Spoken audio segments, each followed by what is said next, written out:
Hello नमस्कार प्यारे विद्यार्थियों, आप सभी का प्रव्या एकेडमी पर हार्दिक स्वागत और अभिनंदन है। कैसे हैं आप सब लोग? बढ़िया, मस्त एकदम। पढ़ाई बढ़िया चल रही है कि नहीं चल रही है ये बताओ। बढ़िया ही तो चल रही होगी, बढ़िया चल रही है ना। अच्छा, कल की क्लास नहीं हुई? कोई नहीं, कोई चिंता नहीं करनी। कल किसी कारण बस क्लास नहीं हो पाई, लेकिन आगे हमारी क्लासें जो चल रही है उसको आप कंटिन्यू लेते रहिए। आपको हम वादा और विश्वास दिलाते हैं, वादा करते हैं और विश्वास दिलाते हैं कि आप विज्ञान में बहुत अच्छे नंबर लाएंगे।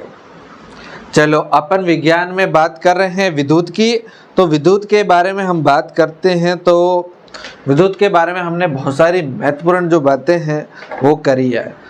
क्या क्या बातें कर ली थी कि विद्युत है वो कैसे है, क्या है, किस तरह से प्रतिरोध होते हैं, किस तरह से हम बात कर रहे थे कि किस तरह से इसमें धारा जाती है, विद्युत धारा प्रवाहित होती है, किस तरह से विभवांतर होता है, ये बातें हम लोगों ने करी थी। तो एक आप लोगों ने नाम सुना होगा प्रतिरोधक या प्रतिरोध। क्या नाम सुना होगा? प्रतिरोधक, या हम इसे ही क्या कहते हैं? प्रतिरोध कहते हैं। इसे ही क्या कहते हैं? प्रतिरोध कहते हैं। क्या होता है प्रतिरोध? क्या होता है प्रतिरोध? प्रतिरोध क्या करता है? किसी सालक में उसके आवेश का जो प्रवाह होता है, सालक में आवेशों के प्रवाह का विरोध करता है। कुल मिला के विद्युत धारा जो चलती है ना, उसका क्या करता है? विरोध, उसको चलने नहीं देता। क्लियर बात? विरोध कम करने से क्या हो जाएगा? विद्युत धारा कम हो जाती है। क्लियर बात? हमने जब हम बात कर रहे थे वोल्ट मीटर और एमीटर की, तो हमने वहां पर दो शब्द लिखे थे। एक तो हमने लिखा था समांतर क्रम लिखा था। कौन सा क्रम लिखा था? एक तो हमने समांतर क्रम लिखा था, या इसे ही पार्श्व क्रम बोलते हैं, पार्श्व क्रम। एक हम लोगों ने नाम लिखा था जो यहाँ लिख देते हैं हम, श्रेणी क्रम। तो मैंने कहा था, आप कहोगे सर ये है क्या दोनों बलाएं? तो आज हम इसके बारे में बात करने वाले हैं। हम बात करते हैं प्रतिरोध है या प्रतिरोध के निकाय का प्रतिरोध। प्रतिरोध के निकाय का प्रतिरोध कितना होगा? कि निकाय का प्रतिरोध, कहने का मतलब ये है कि अगर बहुत सारे प्रतिरोध हो तो टोटल प्रतिरोध कितना होता है। तो सबसे पहली बात तो ये आती है कि भाई हमारे पास दो तरह से हम प्रतिरोधकों को जोड़ सकते हैं। प्रतिरोध वही होता है जो धारा का विरोध करता है, मतलब विद्युत धारा के प्रवाह का विरोध करता है। जैसे हमारी लाइट है तो ये विद्युत भी एक तरह का प्रतिरोध है, बल्ब है प्रतिरोध है, एक तरह का प्रतिरोध, पंखा है प्रतिरोध है। क्लियर बात? अब हम बात करेंगे कि ये है क्या मामला। तो हम बात करते हैं कि प्रतिरोध श्रेणी क्रम क्या होता है। तो देखो, श्रेणी क्रम का मतलब ये होता है कि कोई प्रतिरोध है, मान लो एक R1 प्रतिरोध है, R2 प्रतिरोध और R3 प्रतिरोध है। तो ये तीनों एक ही लाइन में, एक ही क्रम में जुड़े हो। जैसे एक ये हो गया, एक ये हो गया और एक ये हो गया, इस तरह से जुड़े हो। इसके बीच में मान लो आपने कोई एक एमीटर भी लगा सकते हैं अपन। क्या लगा दिया? एमीटर। यहाँ पर हमने लगा दी बैटरी। ये प्लस, ये छोटा है, ये बड़ा है और ये वापस छोटा है, तो ये माइनस हो जाएगा। यहाँ पर हमने लगा दी कुंजी, और क्या लगाना? और कुछ भी लगाने की आवश्यकता नहीं है।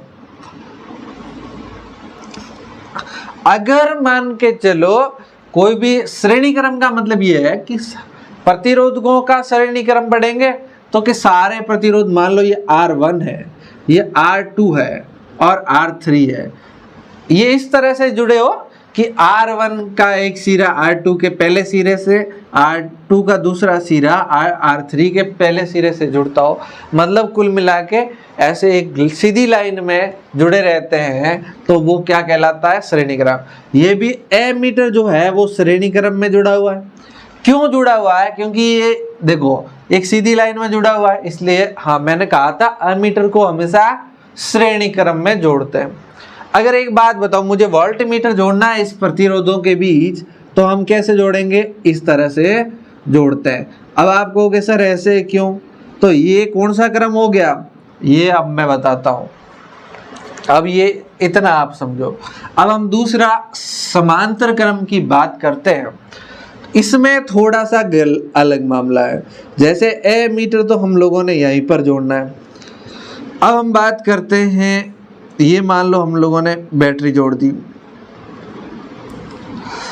और क्या जोड़ा है? ये मान लो हम लोगों ने कुंजी जोड़ दी। अब इस तरह से हमने यहाँ पर क्या जोड़ा? प्रतिरोध।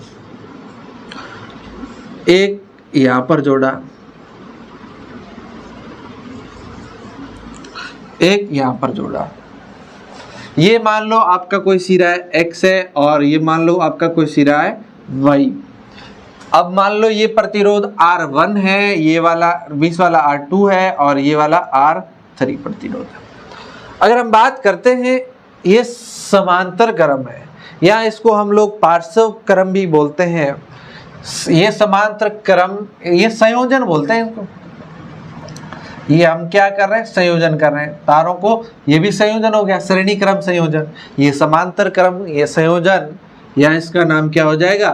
पार्श्व क्रम संयोजन। क्लियर बात? अगर हम अब कुछ बातें और, चलो पहले और ये देखते हैं। समांतर क्रम में क्या है कि जो जो प्रतिरोध है वो सारे प्रतिरोध एक ही बिंदु से जुड़े हैं। ये दोनों सिरे, एक मान लो ये एक सिरा, सभी प्रतिरोधों का एक सिरा X से और एक सिरा Y से जुड़ा हुआ है, तो ये इस तरह का प्रतिरोध समान या पार्श्व क्रम संयोजन कहलाएगा। ये संयोजन किस प्रकार का हो गया? समांतर या पार्श्व क्रम हो गया। क्लियर बात? हमने बात करी थी वोल्टमीटर को हम इस तरह से जोड़ रहे हैं कि इनका सिरा और इनका सिरा, प्रतिरोधों का सिरा और इनका सिरा कैसे हैं? एक ही जगह पर जुड़े हैं, इसलिए ये कैसा हो जाएगा? ये सीधी लाइन में नहीं होकर के इनका सिरा और इनका सिरा अलग जुड़ता है, इसलिए श्रेणी समांतर क्रम हो जाता है। यानी कि वोल्टमीटर को हम लोग समांतर क्रम में जोड़ते हैं। तो यहाँ पर हम वोल्टमीटर जोड़ेंगे तो इस तरह से जोड़ देंगे। क्लियर बात? ये बातें आप लोगों को अगर समझ में आ गई है तो आगे का खेल तो बहुत सिंपल है। आगे का खेल तो बहुत सिंपल है, और ये बेटा बहुत इंपॉर्टेंट है, यहीं से एग्जाम में प्रश्न बहुत बार पूछे गए। ठीक है ना? तो ध्यान से समझिएगा। अगर आप लोगों को समझ में नहीं आए तो आप कमेंट करके बता देना कि सर समझ नहीं आया, या व्हाट्सएप पे मैसेज कर देना सर समझ नहीं आया। अब देखो, एक बात मेरे को बता सकते हो, यहाँ पर मैं प्लस लिखूं या माइनस? बता सकते हो?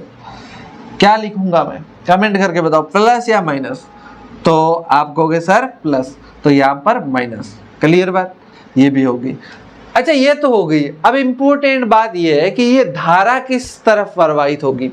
बताओ। धारा का मतलब आई, विद्युत धारा किस तरफ से प्रवाहित होगी? इसमें बताओ विद्युत धारा किस तरह से? भाई इधर जाएगी, इधर जाएगी। तो मैंने कल बताया था कि ये माइनस है, ये माइनस यानी कि ऋण आवेश है, यानी कि ऐसे कह सकते हैं इलेक्ट्रॉन है। ये इलेक्ट्रॉन बेटा किधर जाएगा? ये यूं करके यूं करके यूं करके यूं करके इस प्लस वाले के पास आएगा। अब ये इधर से घूमता घूमता आ रहा है, तो मैंने बताया था कि इलेक्ट्रॉन यानी कि ऋण आवेश के विपरीत दिशा में धारा चलती है। ये इलेक्ट्रॉन रोता रोता इधर आ रहा है, तो धारा इधर जाएगी, धारा इधर जाएगी। इसका मतलब आपको ये समझ में आ गया, धारा इस तरह से चलेगी। तो इसमें भी धारा इस तरफ से ही चलेगी। क्लियर मामला? ये धारा इस तरह से क्यों? क्योंकि ये माइनस वाला इधर से यूं आएगा तो धारा इधर जाएगी। मैंने पहले ही बता रखा है। ये बातें आप लोगों को, दो ही बातें हैं सिंपल सी। अगर दो बातें आप लोगों को बेटा समझ में आती है तो फिर आगे की बातें तो बहुत सिंपल। आई बात समझ में आई कि नहीं आई, ये बताओ मेरे को, आई कि नहीं आई, कमेंट करके बताओ। अच्छा, अब हम बात करेंगे, एक को मिटा देते हैं अपन, हम श्रेणी क्रम पे बात करते हैं, एक नंबर की श्रेणी क्रम की बात करते हैं, इसको अपन मिटा देते हैं।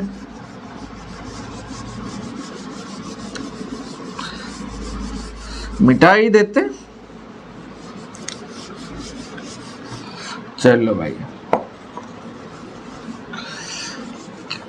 अच्छा, श्रेणी क्रम में हम बात करेंगे कि हम ये देख रहे हैं कि यहां पर हम लोगों ने बहुत सारे क्या जोड़े हुए हैं, प्रतिरोध जोड़े हुए हैं। अब हम बात करते हैं कि टोटल प्रतिरोध कितना होगा, कुल प्रतिरोधक यानी कि कुल प्रतिरोध या कुल प्रतिरोधक इसका कितना होगा। ये पूरा का पूरा 3 प्रतिरोध मिलकर के कितना प्रतिरोध उत्पन्न करेंगे, कितना करेंगे। तो इसके लिए हमें एक बहुत बढ़िया तरीके से इसको सॉल्व करना होगा। अच्छा बताओ, एक मामला क्लियर है कि यहां पर ये होगा कि जो विभवांतर है इस सिरे और इस 2 सिरों के और इस 2 सिरों के बीच में विभवांतर क्या होगा, अलग अलग होगा। विभवांतर क्या होगा, अलग अलग। मैं आपको यूं कहूं कि अगर आप R1 प्रतिरोध का विभवांतर देखोगे तो आपने मान लो यहां से यूं वोल्ट मीटर लगाया तो यहां पर ये अलग मान आएगा, यहां पर ये मान अलग आएगा, तो ये V1 आएगा। इसी तरह से आपने यहां पर ये लगाया तो ये V2 आएगा, और अगर यहां से R3 के लिए मापा तो यहां पर V3 आएगा। कुल मिला के इसमें मामला ये है, हर प्रतिरोध का विभवांतर अलग होता है। विभवांतर क्या होता है बेटा, अलग अलग होता है। तो टोटल विभवांतर की बात करें तो टोटल विभवांतर बराबर V1 plus V2 plus V3, ये आपका 1 नंबर समीकरण। टोटल विभवांतर आपका V1, इसको जोड़ो, V2 को जोड़ो, V3 को जोड़ो। यहां पर हम लोग बात करेंगे कि ओम का नियम किस तरह से काम करता है। तो देखो भाई, अब आप मेरे को बताओ ओम का नियम क्या, V बराबर IR है कि नहीं है। कल ही तो बात करी थी V बराबर IR। अच्छा एक बात बताओ मेरे को, अब हम बात करते हैं V1 का मान कितना होगा। तो सिंपल सा V1 का मान, तो V1 का मान लिखे तो हम इसको छोड़ो, ये मान लो समीकरण 2 हो गया। ये अलग है, ये अलग है। अब हम तीसरी बात अलग कर रहे हैं। क्या बात कर रहे हैं कि हमें V1 का मान कितना मिलेगा। तो V1 बराबर I कितना जाएगा इसके अंदर, इस प्रतिरोध में विद्युत धारा कितनी जाएगी। तो विद्युत धारा जो है वो सब में I ही जाएगी, यानी कि इसमें श्रेणी क्रम में विद्युत धारा सब में बराबर जाएगी। मान लो यहां पर आपने जितनी भी विद्युत धारा दे रहे हो वो इसमें विद्युत धारा बराबर ही जाएगी। क्लियर बात। तो इसका मतलब I तो बराबर रहेगा। तो इसका प्रतिरोध कितना है, तो इसका प्रतिरोध R1। तो एक मामला ये हो गया। दूसरी बात करें V2 की तो बराबर I, और I तो फिक्स है, इसका ये R2, तो R2। अब हम बात करते हैं इसकी, तो इसका क्या हो जाएगा, V3 का I प्लस I और R3 हो गया। ये तीनों V1 और V2 और V3 के मान है, और ये V का मान है। अगर ये V का मान मैं इस V की जगह रखूं तो बेटा देखो क्या आंसर आएगा। तो देखो V का मान हम किसकी जगह रखते हैं, ये V का मान क्या है, IR। तो मैं इस V की जगह IR लिख दूं क्या, लिख दो सर, क्या दिक्कत, IR लिख दिया। अब बताओ V1 है तो V1 की जगह मैं ये मान लगा दूं क्या, लगा दिया। क्या मान है, IR1, फिर प्लस का प्लस, और V2 की जगह मैं ये मान लिख दूं, क्या है, IR2 प्लस IR2। अच्छा बताओ, प्लस V3 का मान क्या हो जाएगा, ये लिख दूं मैं, लिख दो सर, IR3 हो गया। इतना हो गया। यहां कहीं किसी तरह की कोई दिक्कत नहीं ना, दिक्कत कहां से होगी, सिंपल सिंपल सा हमने किया काम।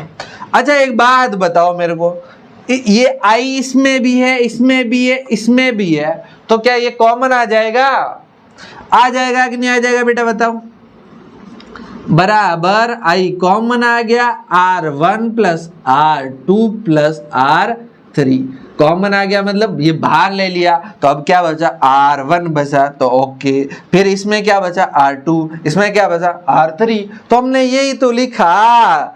अच्छा बताओ, अब ये इस I को ये गुणा में इधर आएगा तो भाग में हो जाएगा, बट्टा में हो जाएगा, तो इस I से ये I कटेगा कि नहीं कटेगा, कट गया कि नहीं कट गया, समझ में आ रहा है ना। चलो भाई अब बताओ लास्ट में हमारे पास क्या रहा, कुछ रहा क्या, R बराबर R1 plus R2 plus R3 rasgulla, ये आपका आंसर आ गया। ये क्या आ गया आपका, R यानी कि R का मतलब कुल प्रतिरोध आ गया। ये कौन से क्रम का आ गया, श्रेणी क्रम का कुल प्रतिरोध कितना आया, यानी कि R1 R2 R3। अच्छा एक तो होगा तो फिक्स ही होगा, अगर 2 को जोड़ना है तो R1 प्लस R2 कर देना, 3 को जोड़ना R1 R2 प्लस R3 कर देना, अगर 5 है तो क्या करोगे, अरे कुछ नहीं करना, ये डॉट डॉट डॉट जोड़ते ही जाना, क्या करना, जोड़ते ही जाना, आंसर आ जाएगा। ये बातें आप लोगों को समझ में आई कि नहीं आई, ये बताओ मेरे को। आई तो होगी, क्यों नहीं आई होगी, सिंपल सा तो है, लेकिन बेटा सिंपल सा है लेकिन इंपॉर्टेंट और है, इसलिए इसको करते जाना, समझते जाना। इतनी 4 लाइनें हैं, 4 लाइनों से 5 नंबर का प्रश्न बनेगा, 4 लाइनों से 5 नंबर का प्रश्न बनेगा। ये डायग्राम बनाओगे, श्रेणी क्रम पूरा हो जाएगा। अच्छा बताओ, ये बात समझ में आई। अगर ये डेरिवेशन, ये अगर आपको न पूछे, ये न पूछे तो क्या पूछेगा, ये याद होगा तभी वो आगे वाला जो पूछेगा वो सॉल्व होगा। कैसे पूछेगा, क्या पूछेगा, देखो आपके बुक के अंदर पेज नंबर 136 पे 12.7 का एक दिया आपको, एक इसने दिया क्या, उदाहरण दिया, क्या कहा, एक विद्युत लैंप है जिसका प्रतिरोध 20 है, एक विद्युत लैंप है जिसका प्रतिरोध कितना है, 20 ओम है। तो भाई हमें क्या दिक्कत है, एक क्या तुम 3 लाओ, मुझे कोई दिक्कत नहीं, एक लैंप नहीं आप 3 लैंप लाओ, क्या दिक्कत है। तो चलो, ये कह रहा एक विद्युत लैंप है जिसका प्रतिरोध 20 ओम है, तो ठीक है, R1 का मान 20 लिख दिया। फिर क्या कह रहा, एक 4 ओम प्रतिरोध का चालक, एक और है 4 ओम का प्रतिरोध का चालक और है, तो कोई बात नहीं, 4 ओम का एक और है। फिर क्या कह रहा, चालक जो है 6 वोल्ट की बैटरी से, 6 वोल्ट की बैटरी से चित्र बनाया हुआ है, इसने चित्र भी बनाया हुआ है। अरे चित्र बनाया हुआ है तो क्या बनाया, कोई दिक्कत नहीं, हम बना देते, हम बना दे। ये एक 4 वोल्ट का है, ये 4 वोल्ट का है। फिर इसने क्या किया, ये इस तरह से बल्ब जोड़ा हुआ है, ये 20 वोल्ट का है, सॉरी 20 ओम का है, ये 4 ओम का है। अब इसने यहाँ से यूं करके एक बैटरी जोड़ी हुई है, बैटरी जोड़ी हुई है, यहाँ पर बैटरी जोड़ी हुई है, ये 6 वोल्ट की है, और फिर यहाँ पर कुंजी और यहाँ पर एमीटर, और ये हो गया आपका क्लियर। ये क्या है, अमीटर है। अब ये 6 वोल्ट की है। ये इतनी सारी सी बातें हमें इसने बताई। अब हमें ये कह रहा है एक 6 वोल्ट की बैटरी है, ये वोल्ट क्या है, किसका मान है, बता सकता है मेरे को, विद्युत धारा का मान है या वोल्ट विभवांतर का मान होता है। तो वोल्ट में किसको मापते हैं, विभवांतर को मापते हैं, इसलिए V का मान कितना बेटा, 6 वोल्ट। V का मान कितना, 6 वोल्ट में जो डायग्राम में दिखाया है उस हिसाब से जुड़े हुए हैं। तो ये बताओ ये सारा क्रम कौन सा क्रम है, श्रेणी क्रम है कि समांतर क्रम है? बताओ। तुम कहोगे सर ये तो सीधे सीधे जुड़े हुए हैं, तो श्रेणी क्रम हुआ ना, श्रेणी क्रम हुआ। अच्छा ठीक है साहब, श्रेणी क्रम है। कौन सा क्रम है? श्रेणी। अच्छा मेरे को बताओ और क्या कह रहा है प्रश्न, इसने 3 प्रश्न पूछे एक साथ, इतना बड़ा 5 नंबर का क्वेश्चन आएगा और इसी से बनेगा 5 नंबर का क्वेश्चन आएगा। लेकिन बेटा बहुत सिंपल, ये इतनी सी जगह में हम सारे क्वेश्चन कर ले, तुम कहो तो कर ले। चलो देखते हैं क्या कह रहा है। परिपथ का कुल प्रतिरोध बताओ, परिपथ का कुल प्रतिरोध बताओ। अरे कुल प्रतिरोध यही तो फॉर्मूला है, बस लिखो R बराबर R1 प्लस R2। क्या R3 भी लिखूं? अरे हमारे पास तो R1 और R2 ही है, तो हम R3 क्यों लिखेंगे? तो लिख लो बराबर R1 का मान 20 प्लस 4 ओम होगा, तो बराबर कितना ओम होगा? 100 ओम होगा। कितना ओम होगा? 100 ओम होगा। सिंपल सा हो गया, एक क्वेश्चन हो गया। कुछ भी नहीं करना, दोनों को जोड़ना था, आंखें बंद करके जोड़ लेते, जोड़ देते कि नहीं जोड़ देते। चलो भाई नेक्स्ट क्वेश्चन, परिपथ में प्रवाहित विद्युत धारा। परिपथ में ये कह रहा है कितनी विद्युत धारा चलेगी, हमें मान किसका ज्ञात करना? रसगुल्ला आई का मान ज्ञात करना। कर ले, आई का मान ज्ञात कर लोगे। चलो भाई तुम कह रहे हो तो आई का मान ज्ञात कर ले। तो आई का मान ज्ञात करने से पहले आप लोगों को पता होना चाहिए आई का फॉर्मूला कहाँ है हमारे पास। अरे आई का फॉर्मूला यहीं से तो निकालेंगे, इसको आई बराबर V है, इसको इधर लेके जाएंगे तो R हो जाएगा बट्टे में, तो इसका मतलब फॉर्मूला क्या हो जाएगा? I बराबर V बट्टा R। बात कर रहे हैं कि I का मान हमें ज्ञात करना है, तो सिंपल है। I का मान कैसे ज्ञात करेंगे? हमारे पास ये फॉर्मूला आ गया कि I बराबर V बटा R। V का मतलब क्या है? विभवांतर। विभवांतर का मान हमें यहाँ पर दिया हुआ कितना? बराबर 6 बटा R का मान हमें कितना प्राप्त हुआ? 100। तो बताओ इसका कितना आंसर आएगा? तो सिंपल सा है, भाग देंगे तो 6 एकम 6 और 6 100 100, यानी कि 1 बराबर कितना आएगा? 1 बटा 4। 1 बटा 4 का आंसर कितना आ जाएगा? 0.25। आई का मात्र क्या होगा मेरे को बताओ, यहाँ नीचे लिख देते हैं 0.25। आई का मात्र क्या होगा बताओ? विद्युत धारा, यानी कि इसका मात्रक हो गया आई मतलब एम्पियर। इसका मात्रक आई का एम्पियर हो गया। क्लियर बात? ये एक ही लाइन में ये आंसर आ गया, ये आ गया, पहले का हो गया और ये किसका हो गया? दूसरे का हो गया। अब हम बात करेंगे तीसरे की। तीसरा कह रहा है विद्युत लैंप और सालक के सिरों के बीच विभवांतर। ये कह रहा है इसके बीच विभवांतर और इसके बीच विभवांतर क्या होगा? तो हमें पता है, क्या पता है बेटा, कि यहाँ वाला विभवांतर क्या होगा? V1 होगा और इधर वाला विभवांतर क्या होगा? V2 होगा। अब बताओ हमें धारा कितनी मिली हुई है? 0.25 एम्पियर मिली हुई है, यानी कि इस पूरे के अंदर धारा कितनी चल रही है? 0.25 एम्पियर चल रही है।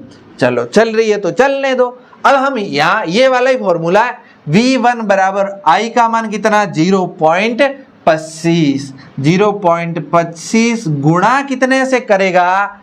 R1 का मान कितना? 20 है, तो बताओ 20 से गुणा करेंगे तो कितना आएगा? सिंपल सा है, इस पॉइंट को हटाने के लिए हमने 2 जीरो लगाए, 1 से 1 कट गया। अब ये 2 का भाग दिया 5 आए, 5 में फिर 5 का भाग दिया और इसमें 25 में 5 का दिया तो 5 आंसर आया, यानी कि 5 इसका आंसर आया। V1 का मान 5 आया, तो 5 क्या होगा? 5 का मात्र क्या होगा? एम्पियर होगा कि ओम होगा कि वोल्ट होगा? बताओ मेरे को क्या होगा? क्या होगा भाई? तो क्या होगा? सिंपल सा है, वोल्ट ही होगा। नेक्स्ट बात करते हैं V2 का मान कितना होगा? V2 का मान जो होगा वो आपका कितना हो जाएगा, I का मान तो सेम ही है, I का मान कितना 0.25 गुणा R2 का मान कितना, R2 का मान 4, तो R2 का मान 4 हो गया। अब बताओ इसको गुणा करोगे तो कितना आएगा, सिंपल सा है, एक ही आएगा, 1 वोल्ट। ये हम लोगों ने तीनों आंसर हमारे ज्ञात कर लिए, ये हमने हमारे तीनों आंसर ज्ञात कर लिए। इसी तरह का कोई भी क्वेश्चन आता है तो आप लोग कर लोगे, आपके बुक के अंदर और जितने सारे क्वेश्चन है उनको आप सॉल्व करना। अगर कोई समझ में नहीं आया तो आप फोटो खींच के हमें भेज देना व्हाट्सएप नंबर पे, ठीक है। ये बातें आप लोगों को समझ में आ गई होगी, ठीक है। मिलते हैं फिर नए वीडियो में, तब तक के लिए बाय बाय, टेक केयर, ख्याल रखिए और मस्त पढ़ाई करिए। Thank you.